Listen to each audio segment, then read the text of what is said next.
સુરતના લીંબાદ પોલીસ સ્ટેશનના ઘરફોડ ચોરીના અનડિટેક્ટ ગુનાનો ભેદ ઉકેલી રાતના દિવસોમાં જ આરોપીઓને સોના ચાંદીના દાગીના કુલ કિંમત ₹89,000ના મુદ્દામાલ સાથે લીંબાદ પોલીસે ઝડપી પાડ્યો છે।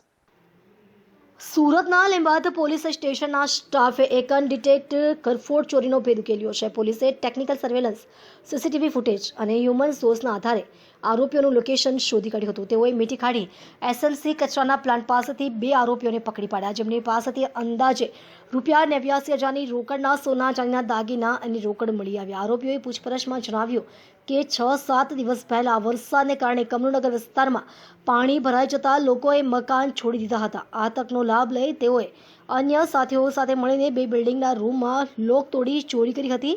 આ ચોરીમાં તેઓએ એક રૂમમાંથી સોના ચાંદીના દાગીના અને બીજા રૂમમાંથી ચાંદીના દાગીના ચોર્યા હતા, જે પાછળથી આપસમાં વહેંચી લીધા હતા। પોલીસે અન્ય ફરાર આરોપીઓની શોધખોળ ચાલુ રાખી છે।